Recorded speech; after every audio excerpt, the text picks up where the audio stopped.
Mana, Masya Allah. Jadi begini, pada saat aktivitas olahraga itu juga yang pertama melakukan olahraga adalah badan seluler. Ya. Dan di dalam badan seluler ini kan ada sel-sel tubuh, di mana sel tubuh itu ada organnya lagi kita sebut mitokondria. Ya. Orang yang rajin olahraga, mitokondria atau sel-sel dalam tubuh itu mempunyai energi yang kuat. Maka sinyalnya bisa lebih kuat lagi sebetulnya. Kenapa? Karena ada gerakan-gerakan yang teratur. Dan beruntung buat bapak-bapak atau buat pria, memang ada program yang Allah simpan di otak pria itu, ada 2 program yang tidak ada pada wanita. Apa itu? Sport and games, olahraga dan bermain. Makanya pria sangat beruntung, makanya pria dengan mudah melakukan olahraga, walaupun sudah capek kerja, tapi dengan mudah mau bersepeda kah, atau tenis, atau golf, karena memang di otak pria, di bagian kanannya ada program olahraga, dan juga bermain. Jadi kalau bapak ibu, anak-anak lakinya senang main, atau bapak-bapaknya masih suka main game kah atau apa, itu memang fitrahnya laki-laki untuk menstimulasi kreativitas. Ya. Kalau program yang ada di perempuan tidak ada di laki-laki, itu ada Pak program belanja. Ah itu pada perempuan. Saya juga ada tuh program belanja. Iya. Ada olahraganya, belanja juga ada. Hanya bedanya belanja bapak-bapak dengan ibu-ibu itu, kalau laki-laki lebih senang belanja bentuknya benda. Apakah teknologi kah atau mobil, motor, ya itu memang otak laki-laki. Jadi pada saat orang rajin olahraga, selain energi yang di badan selulernya meningkat, ini badan bioplasmik juga meningkat. Makanya kemudian karena oksigen yang banyak, jadi kan olahraga kan kita terengah-engah ya, napasnya terengah-engah. Pada saat terengah-engah itu kan karbon dioksida keluar. Pada saat karbon dioksida keluar, oksigen ditarik ke hidung. Makanya sirkulasi oksigen setelah olahraga itu lancar sekali dan membuat otak emosi di otak manusia itu yang tadinya tegang jadi rileks. Ya, orang habis olahraga itu lebih perasaannya lebih open. Ya tentunya ditambah ya kita berzikir karena zikrullah itu dia maknanya ada dan respirasi oksigennya ada. Kalau tarik nafas biasa hanya tarik oksigen tapi tidak ada makna kalimat yang jalan di badan. Tapi kalau kita astagfirullahalazim, nah ada kalimat jalan di sistem saraf yang mengatakan saya mohon ampun kepada Allah yang Maha Agung.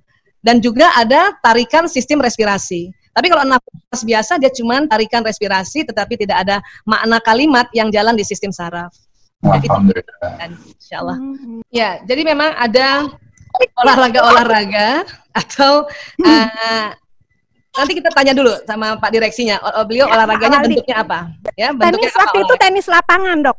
Oh, gitu ya. Nah, tergantung. Sebetulnya ada olahraga yang membuat segala kepenatan keluar. Makanya dia bisa lakukan dengan teriak, ha, gitu. Itu ada yang begitu, ya. Makanya para tentara itu kalau latihan itu selalu dia buang, ha, gitu. Kenapa? Karena ada gerakan-gerakan yang mengumpulkan kepenatan tubuh dan dikeluarkan lewat mulut.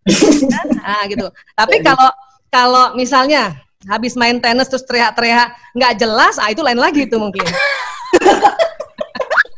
Enggak, Dok, ini teriaknya bisa 2 nih, gembira, bisa teriak gembira dan bisa teriak pelepasan, ya. Itu betul. Makanya tadi saya sampaikan di awal, ya, pada saat kita bergerak dan melepaskan lewat mulut atau teriakan itu pelepasan, bisa pelepasan kepenatan, bisa pelepasan senang. Ya. Makanya olahraga-olahraga atau paling tidak ya karate atau silat itu selalu ada teriakannya. Ya, ya. Ha, gitu kan. Itu betul-betul ya energi yang ada di tubuh berkumpul dan dilepaskan lewat mulut. Itu betul banget itu. Itu banget. Itu teknik-teknik pelepasan namanya releasing. Ya. Saya juga senang olahraga yang begitu tuh. Ada teriaknya, ada supaya apa? Capeknya lepas juga. Ya, kan? Dok, saya mau tanya, Dok, boleh? Siapa? Kalau tadi ini kan terkait dengan energi-energi dari beta dan tentu bagus kalau kita kondisinya tenang sehingga kita bisa menahan amarah, kita sabar dan lain-lain. Kan antara lain dengan membaca kalimat-kalimat yang baik, ya kan, astagfirullah, kemudian innalillahi ya. Dan termasuk olahraga fisik. Bagaimana dengan makanan, Dok? Makanan itu baik jenis makanannya yang lebih baik, ataupun pada saat sekarang kan kita puasa, which is kita menahan diri dari makanan dan membuat perut kita sedapat mungkin kosong. Nah itu apa ininya, relasinya dengan energi kita yang disampaikan tadi. Ya, baik, terima kasih Pak Waldi, terima kasih banyak, sangat jeli sekali pertanyaannya ya. Jadi makanan dan minuman itu sumber energi baik badan seluler maupun badan bioplasmik. Nanti dia dikelola di sel. Makanya nanti makanan tadi ada karbohidratnya, ada proteinnya, ada lemaknya, ada vitaminnya, ada mineralnya dan air, itu dikelola oleh sel tubuh untuk menjadikan energi gerak di badan seluler dan juga sinyal. Nah, pada saat orang saum itu ternyata ya tentunya saum yang mengikuti sunnah Rasulullah yaitu harus makan sahur. Ya, kenapa? Karena makan sahur itu sebagai bahan dasarnya nanti buat energi.